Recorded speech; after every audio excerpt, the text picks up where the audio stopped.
É ciência. É nutrição.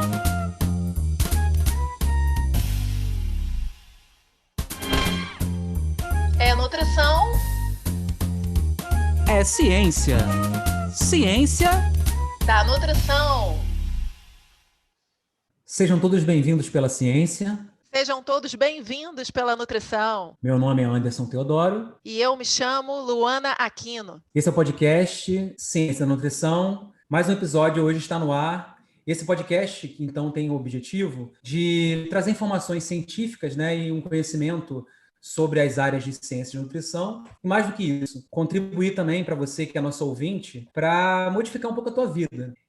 As informações que a gente está trazendo hoje aqui são informações muito importantes que a gente carrega para o nosso dia a dia e que elas possam, então, te auxiliar a que você tenha uma vida melhor com saúde, um equilíbrio mental muito melhor. E hoje eu estou muito animado com a nossa convidada.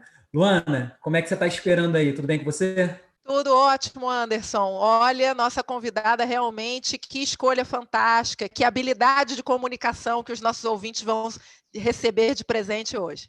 Sem mais delongas, a gente queria relembrar para os nossos ouvintes que a gente ainda está gravando à distância devido à pandemia, então desde já a gente pede desculpa por qualquer interferência, qualquer ruído que vocês possam estar ouvindo nos locais de nossa gravação. E queríamos muito agradecer a todos vocês que vêm nos acompanhando ao longo aí desse último mês. Foi um podcast que a gente lançou no mês de março e que tem apresentado para a gente um retorno muito grande, não só da comunidade científica, mas também da sociedade como um todo, com esses conhecimentos que a gente está trazendo. Hoje a gente tem o prazer de receber a doutora Patrícia Reis, que é especialista em nutrição clínica, terapia nutricional integral e parenteral e oncologia pelo INCA. É nutricionista hoje responsável pelo serviço de nutrição das clínicas Oncomed, Pro-Onco Mulher nas cidades de Niterói e Rio de Janeiro. É diretora do Instituto Patrícia Reis, o INPAR, e também idealizadora do CONUT-ON, que é o primeiro congresso online de nutrição oncológica que vai ocorrer agora nos meses de maio, entre os dias 24 e 27. Patrícia, mais uma vez aí, eu queria muito agradecer a tua presença. A gente nos bastidores já teve uma prévia conversa. Seja bem-vinda aí por nós nesse nosso podcast. Olá, Anderson, Luana. Eu que agradeço o convite, obrigada por terem me apresentado dessa forma, obrigada pelo seu olhar, Luana. Eu estou muito honrada de ter sido encontrada por vocês para a gente pegar e bater esse papo. Bem, Patrícia, a gente, no início do programa, a gente sempre gosta de conhecer um pouquinho os nossos convidados.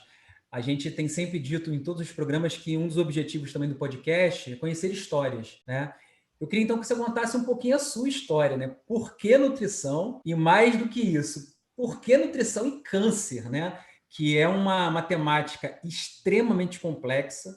Cada vez mais a gente vê a complexidade hoje de um profissional estar envolvido com isso. Mas como é que você chega nesse mundo todo da nutrição, do câncer? Como é que você veio parar aí?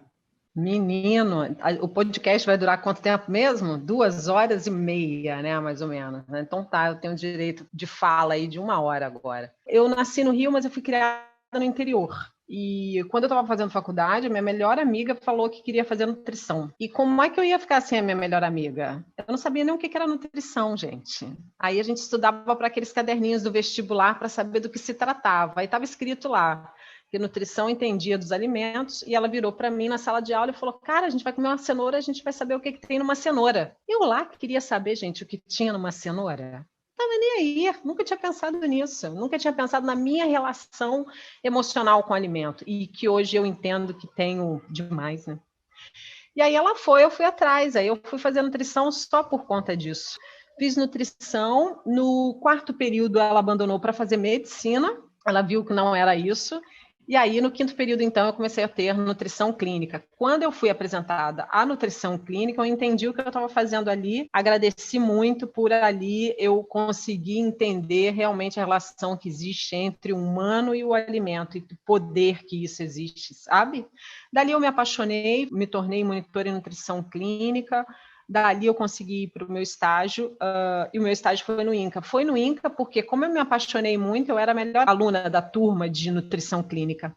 Fui monitora e, por conta das notas, a gente podia escolher os lugares. E o INCA era o melhor lugar. Chegou um momento que eu achei que eu não ia querer fazer no INCA, que eu ia para o Hospital de Ipanema, porque tinha uma professora lá que eu gostava demais dela, a Eliane Bassu. E aí uma amiga minha virou e falou, não, o INCA é melhor. E a minha dúvida era, se eu for ver câncer, eu falei até disso recentemente, se eu vou ver câncer, eu não vou ver hipertensão, diabetes, perda de peso, ganho de peso, não vou ver nada, só vou ver câncer. É isso que eu quero?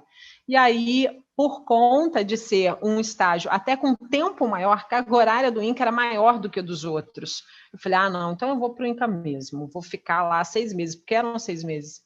E ali eu entendi que eu passaria a ver o câncer, mais a hipertensão, mais o diabetes, mais perder peso, mais ganhar peso, mais todas as coisas, assim, com todas as possibilidades que existem numa clínica, eu viria ali naquele hospital. E assim foi, né? E aí eu fiz a especialização, me apaixonei, era aquilo ali que eu queria. Tinha residência, eu não sei se ainda agora é assim, para residência precisava ter 1 ano de prática em nutrição clínica. Então eu saí do meu estágio já certa que eu me formaria, faria meu ano de prática em clínica e voltaria para prestar a residência. E aí saí de lá e foi a Eliane Bassu que me indicou para uma vaga, para uma entrevista no Hospital da Lagoa, para eu assumir o Centro de Terapia Intensiva do Hospital da Lagoa e Unidade Coronariana. Então, com 15 dias de formada, eu fui assumir um CTI. E no primeiro round que eu participei, eu não tinha noção nem o que era, sabe, nora, né? E o paciente, leito 2, era o seu Antônio Rosa, de 87 anos, que estava com nora, estava com dripping de nora, não responsivo, acidente automobilístico, enfim. E eu não sabia nada. Então, eu fui estudar, né? Fui na prática, literalmente estudar, fui abraçada por aquela equipe, a equipe do Hospital da Lagoa, é uma equipe que até hoje eu agradeço. Uma das pessoas era o plantonista de sexta-feira à noite, era o Ricardo Rosenfeld, que hoje é um nutrólogo muito conhecido. O Ricardo sempre foi muito generoso comigo. Então, aquela equipe me abraçou muito para que eu entendesse de clínica, né? E aí todos já sabiam que meu interesse era voltar para prestar a prova, voltei, fiz a residência no INCA, e eu entendi ali, Luana e Anderson, que eu poderia ajudar pessoas, né? Que aquelas pessoas que estavam ali em cima do leito eram pais, mães, eram histórias, eram humanos, que eram muito fragilizados pela doença. O câncer é uma doença totalmente diferenciada, porque é a doença que dá naquele indivíduo que está indo à padaria comprar pão, ou correr com o netinho, ou brincar, ou está fazendo todas as escolhas para ser mãe, tentar ser mãe, e descobre um câncer quando abre o envelope, e dentro do envelope está escrito carcinoma. Então, a gente não fazendo planos para ser mãe, indo à padaria, a gente não lembra que nós somos todos mortais, que a gente tem um tempo determinado aqui. E o câncer faz aquele indivíduo lembrar que ele é totalmente frágil e há uma possibilidade real de morte. E a doença atinge a todas as pessoas. Eu tenho um irmão chamado Rodrigo, que ele é deficiente intelectual. Eu fui criada por pais que cresceram, nos fizeram crescer, vendo o movimento de ajudar o próximo, né? Na cidade onde a gente mora, meu pai auxiliou a construção do balcão de profissionalização da APAI. Meu pai é um dos pais muito ativos da APAI, criou o balcão profissionalizante, onde até hoje meu irmão trabalha, faz trabalhos manuais, ajuda as pessoas, as crianças que estão necessitando, os deficientes intelectuais ou não, né, ou com outras deficiências, estão necessitando de ajuda. E é uma situação que toda a família se torna especial. Então, eu acho que eu trouxe essa história comigo de entender. Ontem eu estava com a minha estagiária atendendo uma paciente sem condição nenhuma de via oral, ela foi para a nutrição para fazer radioterapia. Chegando lá, a paciente não era nem responsiva. E aí, com um protocolo de 33 sessões de radioterapia, seria impossível radioterapar aquela paciente, ela não ia tolerar, 47 quilos, né? E aí eu tive que chamar toda a equipe para a gente encaminhar aquela paciente à emergência.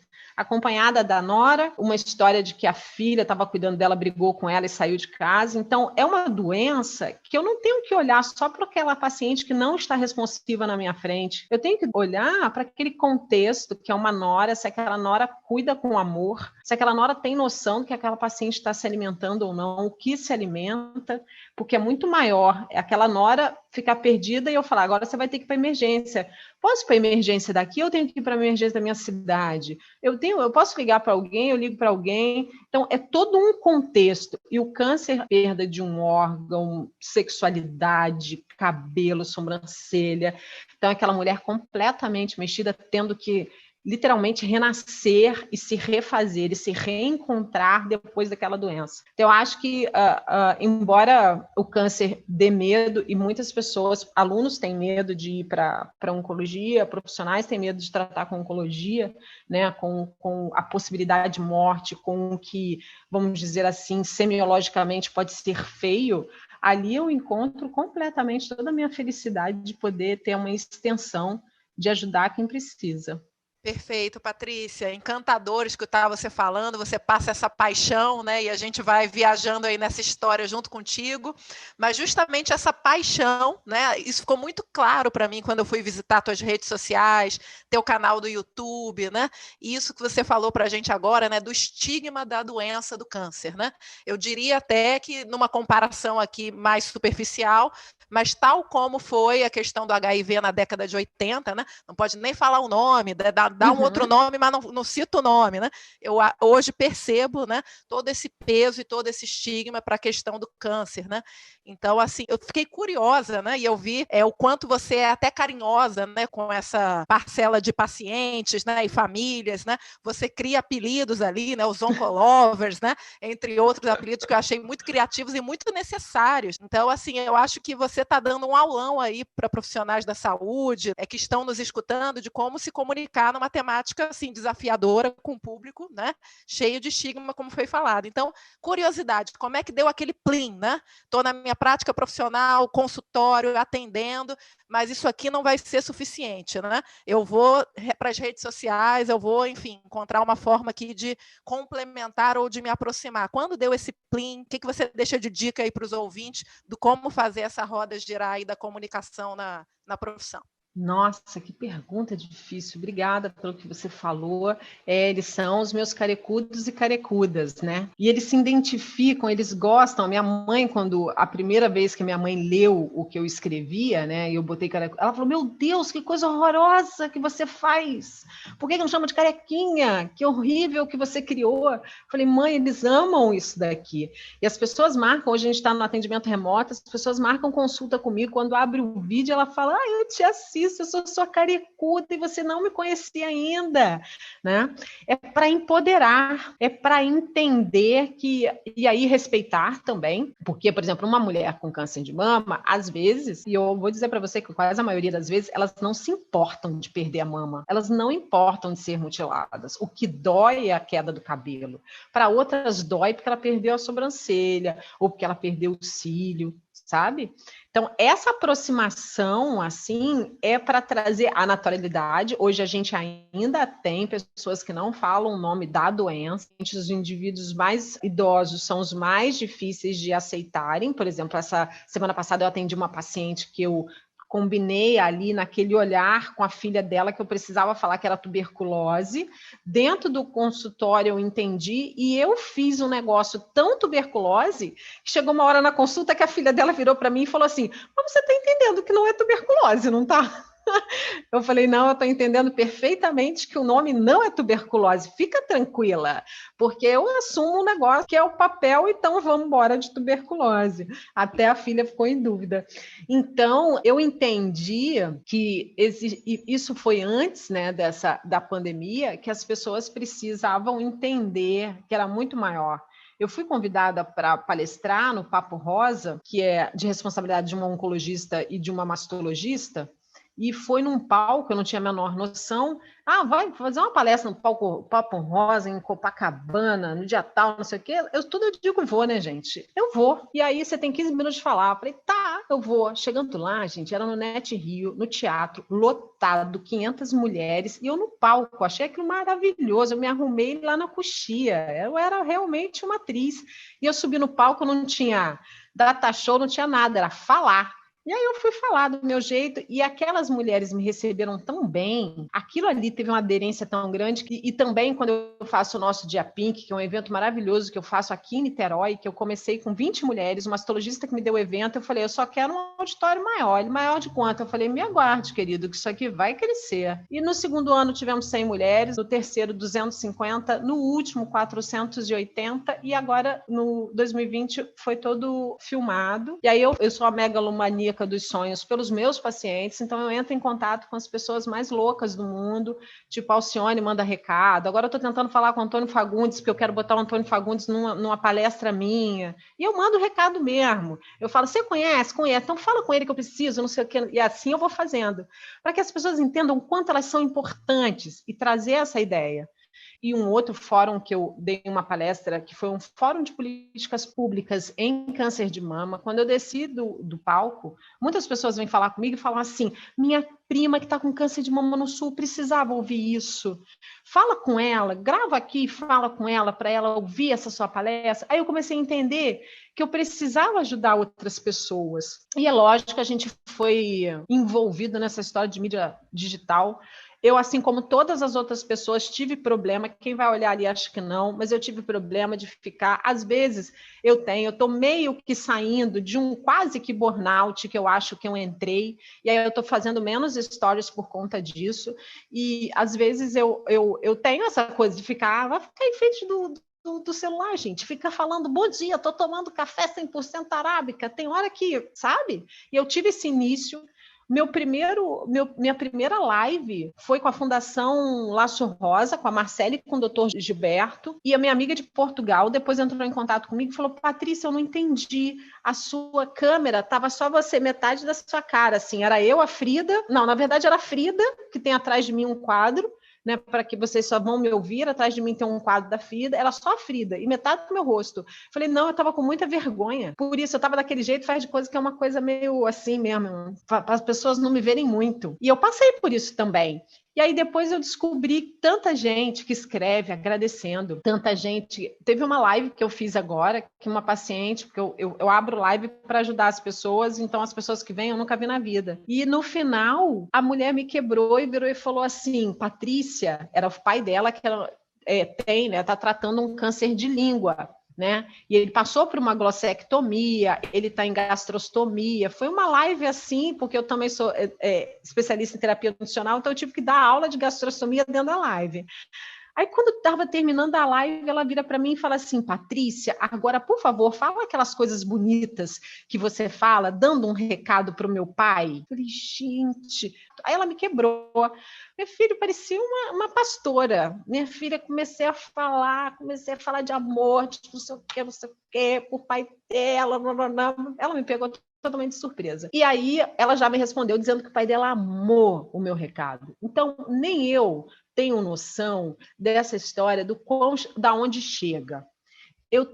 Foi nessas respostas, nesses feedbacks, das pessoas escreverem para mim nas redes, muito obrigado, você me ajudou. Gente, as pessoas cancelam a consulta comigo e falam mesmo, você está me ajudando tanto na rede social que eu não preciso de consulta não. Eu falei, gente, agora o que eu vou fazer da vida? Como é que eu vou pagar a conta? É desse jeito. E aí foi esse feedback que eu fui vendo, e aí eu queria montar uns cursos, porque eu trabalho já com eventos, tive que passar por um evento online, criei o Conute, e as pessoas falando, Patrícia, tem que fazer curso seu. E eu tinha dificuldade para fazer curso meu. Eu faço curso dos outros, muito mais fáceis, muito mais fácil que eu invento tudo, mas para mim eu não invento. E aí eu falei, não, vou fazer. E o cara que me grava virou e falou, vamos fazer um curso de nutrição oncológica. Eu falei, não, eu quero começar pelos pacientes. Isso pirou a cabeça dele, né? Como é que eu vou fazer curso para paciente? Eu falei, é quem precisa. Primeiro eu vou dar a Deus, depois a gente faz o resto. Vamos embora, porque eu quero ensinar e ajudar as pessoas que estão desesperadas dentro de casa com aquele pai doente que está lendo na internet, porque a internet, as pessoas são muito maldosas. Colocam lá para tomar chá de folhas de graviola que cura o câncer, para tomar a cápsula tal que cura o câncer, que eu não sei o que. Gente, é uma maldade com aquela fragilidade que a pessoa está, e a pessoa acredita que vai tomar aquilo ali, aquilo vai resolver. Aí, pronto, aí eu comecei e tenho a jornada que é para pacientes e cuidadores, já estou desenhando para profissionais, mas a minha forma de começar foi realmente por eles. Então, fácil não é, dá vergonha mesmo. Tem hora que eu mesmo entro na crise, paro um pouco nos stories, né? Aí veio a pandemia deu esse empurrão para a gente, né? Minha filha, se você ainda estava com dúvida, agora vai, porque é a única forma da gente fazer e, graças a Deus, fazer chegar o nosso trabalho a quem precisa. Tô adorando, Luana. Eu acho que essa humanização, essa desconstrução que a Patrícia falou é o que a gente sempre propôs com esse podcast, né? Nesse momento, eu acho que a gente deveria ouvir também a opinião de outras pessoas. Stephanie, fala para mim o que você está achando, o que você vai trazer de novidade para as redes sociais nossas aí. Bom, nesse momento especial do episódio, onde todo mundo está esperando, segundo os nossos apresentadores, eu venho dar uma dica de ouro para os nossos ouvintes, além de dizer que eu tô amando gravar com a Patrícia e que é impossível escutar a Patrícia falar e não sorrir imediatamente. Voltando para a dica de ouro. Hoje eu queria dizer para vocês que o Connution é um congresso de nutrição online, do qual a Patrícia, nossa convidada, é a idealizadora. Ele vai acontecer do dia 24 ao dia 27 de maio e as inscrições são gratuitas. Então você consegue acessar esse link e se inscrever através do nosso site, cienciadanutrição.com.br. Não dá para perder, né? Bem, obrigado, Stephanie. Tinha certeza que você também estava gostando muito. Patrícia, pegando a tua última frase assim agora, e entrando agora talvez numa parte até um pouco mais técnica, quando a gente vê outras especialidades como cardiologia, a própria nefrologia, a gente vê que às vezes alguns guidelines, algumas recomendações para alimentação são bem determinadas e vão evoluindo. Para câncer, isso às vezes é difícil você determinar, até para uma doença multifatorial, né, que esse alimento está mais associado aí ao maior risco. Mas assim, o que você tem lido de novidade que as últimas recomendações têm trazido? Vou dar exemplo, bebida alcoólica, frutas e hortaliças, assim, o que esses grupos assim que a gente vê, olha, eu falo mais no aspecto de prevenção, até porque o tratamento seria uma outra discussão ainda que a gente traria, mas o que a gente vê assim que os principais trabalhos da área da ciência têm voltado nessa área da nutrição, que, óbvio, essas recomendações, como a gente percebeu anteriormente, precisam ser humanizadas, mas, querendo ou não, precisa de uma parte um pouco mais técnica que entra no nosso papel também.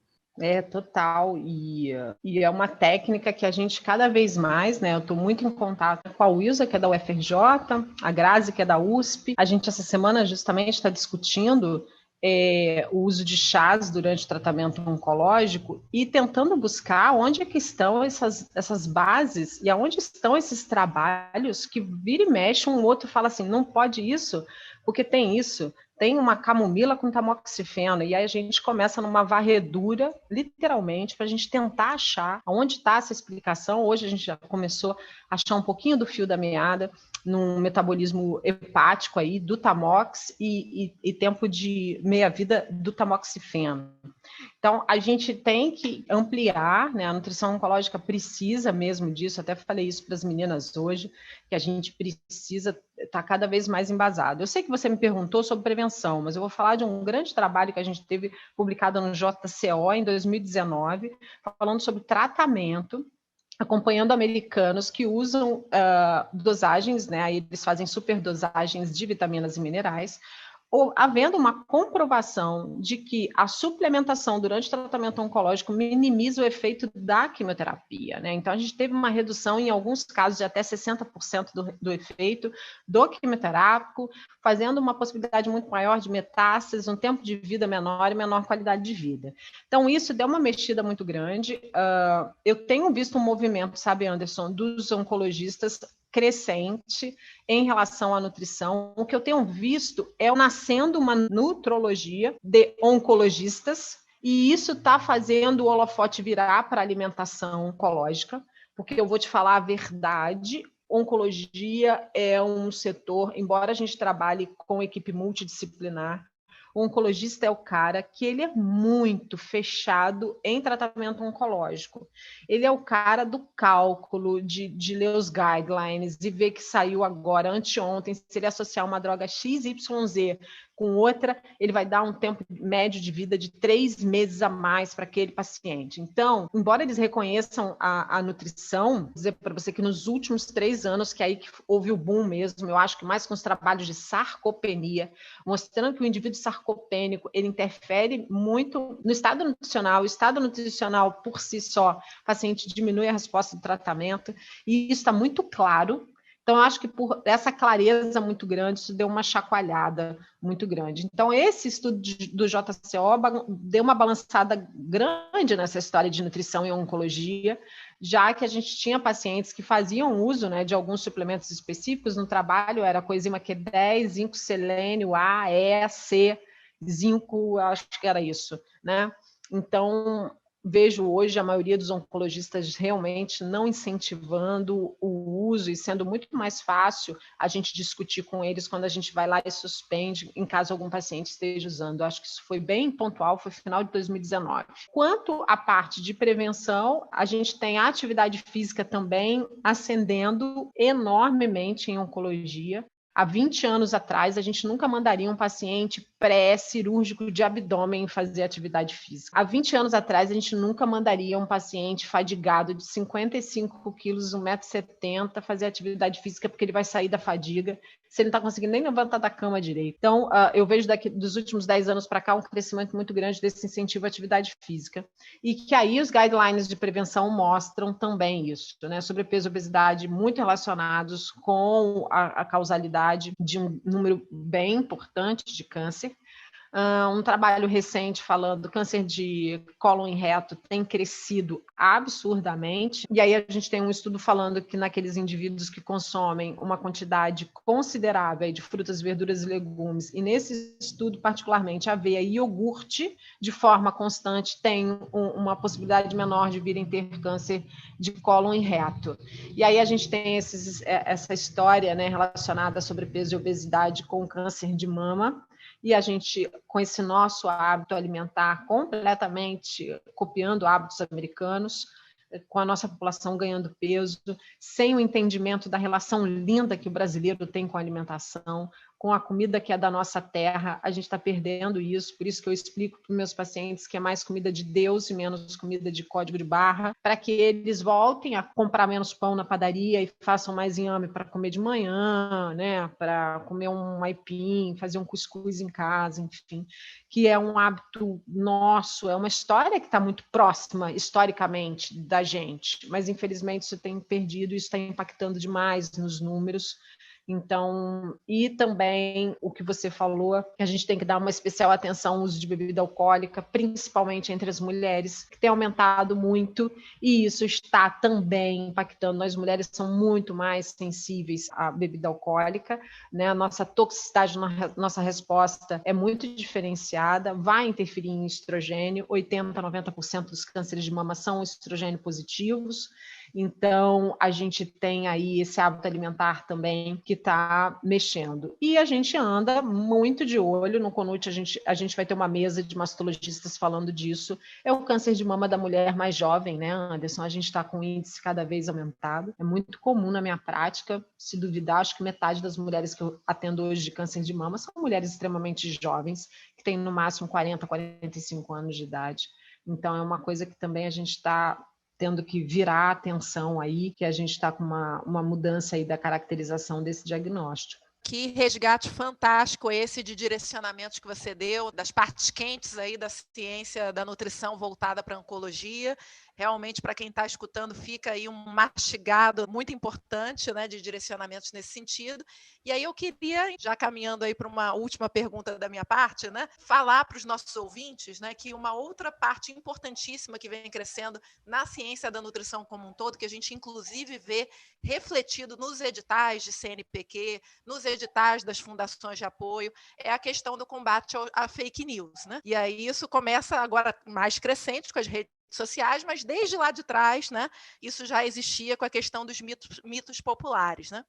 Então, eu queria ver contigo, aproveitando que você tem esse olhar da ciência, mas também tem esse olhar da prática clínica, o que você mais escuta assim, dos teus pacientes, né, em relação a esses mitos populares, fake news na área de nutrição e câncer? Né? Se você pudesse destacar aí os 2, 3 mais, né, para aproveitar o alcance do nosso podcast e levar um pouco disso para a sociedade também, seria ótimo. Luana, o campeão deles é o açúcar causa câncer ou não pode comer açúcar porque o açúcar alimenta o câncer. Esse é o campeão de fake news, né, de história. E aí eu tenho que explicar para o paciente que a relação do açúcar causar o câncer está muito mais relacionado com escolhas alimentares, densidade calórica aumentada, que a densidade calórica acima, né, de 2,5 a 2,8, hoje já é mostrada como uma das causalidades para esses cânceres, que são os cânceres, vamos dizer assim, hormonais, né, o consumo, lógico, contínuo, né, desse volume de alta densidade calórica. E aí a história bate um pouco também com o PET scan. PET scan é um dos exames, né, de imagem para constatar se o paciente ainda tem doença ativa ou se não tem doença ativa. Ele toma um xarope glicosado e aí ele é marcado para ver se tem a ação ali das células ativando e literalmente fazendo uma aglutinação ali daquele ponto de glicose. Então é aquela célula ativa buscando fonte energética mesmo, né?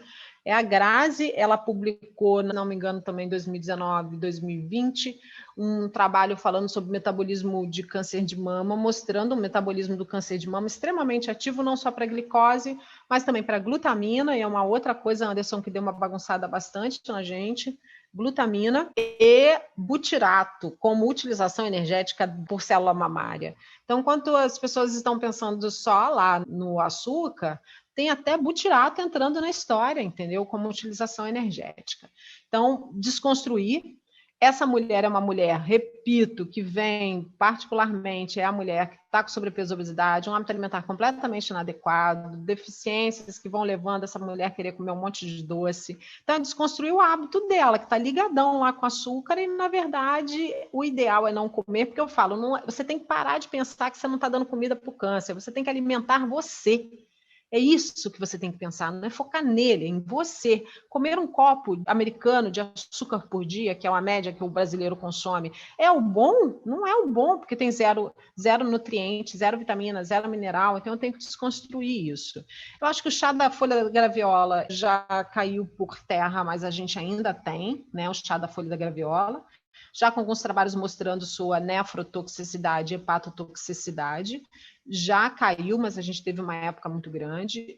Eu trabalho com um pesquisador do INCA, ele que me falou que o trabalho que ele leu para ter uma ação mesmo de anticarcinogênica teria que ser, se não me engano, 1 quilo de folha de graviola para fazer em um volume de uma xícara de água, uma coisa assim, então, tipo, impossível. E a gente tem ainda, até por conta do meu contato com pacientes de outros estados, o uso do noni, também utilizado, e eles fazem um extrato, né, de noni, enfim, para curar o câncer. A gente tem a nem sei falar o nome, fosfoetalamina, né, que entrou agora no Brasil como suplemento vitamínico e minerálico, mas infelizmente, Luana, a gente tem muita coisa aí no meio que eles falam, e aí a gente tem que ficar pesquisando. Na minha comunidade do Facebook, entrou uma pessoa perguntando aonde que eu encontro Jucá. Jucá é cicatrizante. Aí eu fui procurar, o que é Jucá? Cicatrizante da onde? Será para beber? Será que eu vou botar em cima da mama? Tem toda essa coisa, né?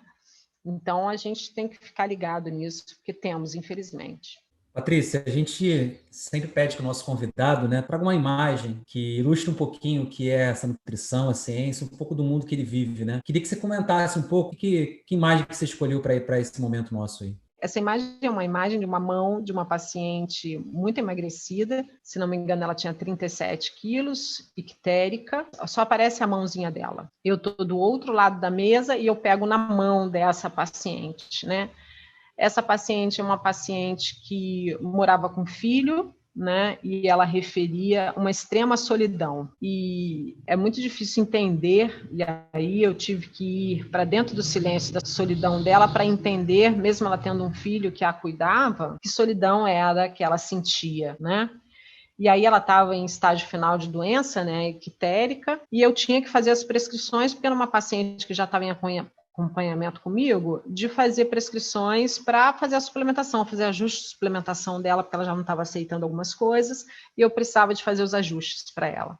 Eu sempre falo para quem eu dou aula, né, hoje é mais palestra, que a nutrição oncológica não pode ser uma nutrição prescritiva, né? E ali eu precisava prescrever os suplementos para ela, mudar os suplementos dela, e a sala lá fora estava cheia de espera, né? E aí, aquele momento é o momento de você sair de trás do computador, olhar para o ser humano que está na sua frente e ver aquela história na sua frente. Que dor e que solidão aquela mulher sente tendo ela um filho. Ela não é sozinha, mas ela está sozinha.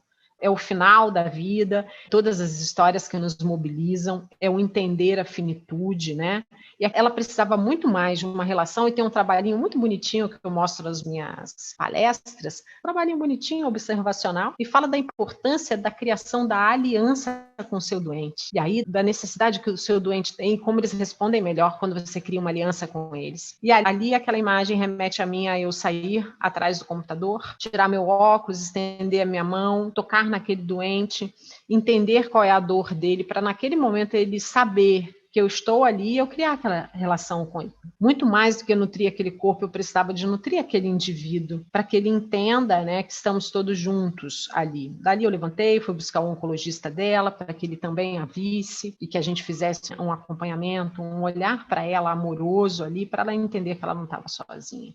Então, essa imagem me repete isso, né? Nós já somos extremamente carentes, né? A gente tem carências múltiplas, então o câncer mobiliza ainda mais as pessoas, sensibiliza mais. Então, eles estão precisando de muito mais atenção no olhar, não na doença, mas no humano, né? E aí, o mais que humano em nós, né? Como já diria Caetano.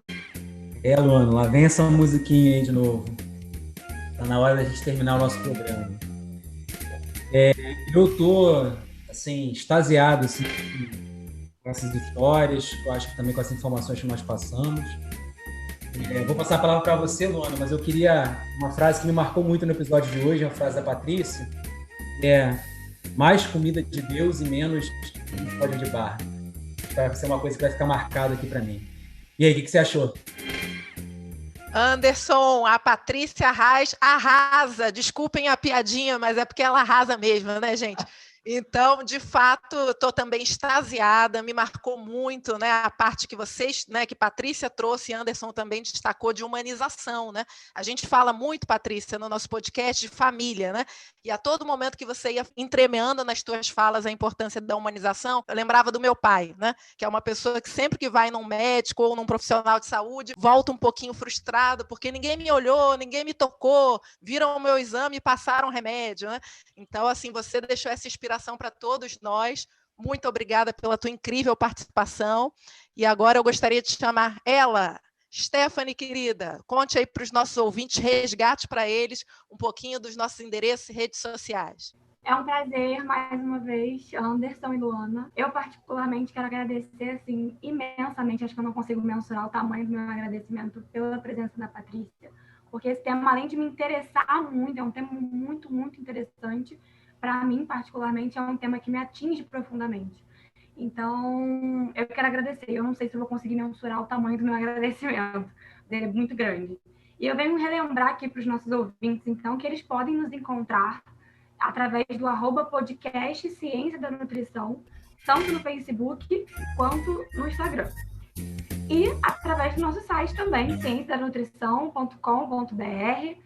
Lá eles têm muito mais dicas e coisas muito mais profundas sobre o episódio de hoje e sobre os outros episódios também. Stephanie, querida, obrigada. Agora, com aquele final que a gente fica esperando o momento de interagir com os nossos ouvintes, né? Eu acho que a gente está caminhando e vem escutando de vocês muitos elogios, muito incentivo em relação a como o podcast vem atingindo cada um de vocês. E eu volto a falar aquilo que eu falei no primeiro episódio, que eu e Anderson e a nossa equipe, Camila, Stephanie e Paola, combinamos com vocês. Esse podcast é nosso. Então chegou o momento de saber, né? Dessas temáticas todas que vocês andaram escutando nos últimos episódios, qual que te marcou mais? Conta pra gente. E além disso, indica pra gente um tema que você acha incrível, junto com o convidado que a gente deveria chamar. Oi, eu sou a Paola. Aproveitando que a Luana trouxe a pergunta desse episódio, que vai estar lá no nosso story do Instagram, eu vim trazer uma resposta que rolou quando perguntamos: quando você quer entender mais sobre alimentação, onde você busca informações? Um dos nossos ouvintes que está sempre com a gente respondeu que busca essas informações em perfis do Instagram de nutricionistas. Ficamos felizes com essa resposta e agradecemos a interação. E você, que tal interagir com a gente também? É só ficar ligado no nosso Instagram, que essa semana iremos postar a caixinha com a pergunta desse episódio. Anderson. Obrigado, Luana. Patrícia, queria muito agradecer a tua participação e a gente abre o microfone aí para o que você quiser falar agora no final, suas considerações finais, divulgar o seu congresso. Muito obrigado mesmo pela sua participação. Gente, obrigada, Anderson, Luana, obrigada a cada um que está ouvindo nesse momento. É uma felicidade para mim Ouvir de vocês que eu consigo passar, é isso que eu quero, e para que a gente mobilize esses estudantes de nutrição, para que a gente mude um pouco dessa história do não olhar, né? Do não tocar, porque o ser humano é muito mais interessante do que qualquer fisiologia, do que qualquer metabolismo. A beleza que é de você se entregar e ser feliz no que faz, né? Então, o mais importante, busquem dentro de vocês se assim são felizes fazendo o que fazem, que se não for, muda a rota, faz outra coisa. Porque não esquece do que eu falei no início, que a vida da gente é finita e é pequenininha, a gente só está numa fila, né? E aí a gente aproveitar esse tempo que a gente está na fila, e os meus pacientes me ensinam todos os dias isso.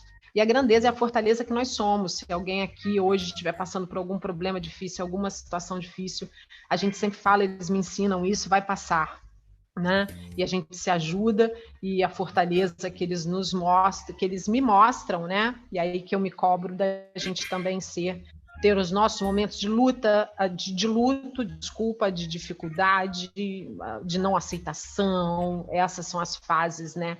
Do luto pós-diagnóstico e depois do entendimento, e de ir mesmo para a prática e trabalhar e ir tratar a doença, e que a gente leve isso para as nossas histórias aí da vida. E uma coisinha que eu queria pedir a vocês, para que vocês entendam, muitos pacientes usam esse termo, mas para que a gente tente não deixar usar esse termo de luta contra o câncer. A gente tentar entender que ninguém ali está lutando, luta é uma coisa que não tem trégua, luta é uma coisa que só tem dor e tem morte envolvida, né? Eu mesmo que eu saiba que é uma história que eles querem ser remetidos a guerreiros, né?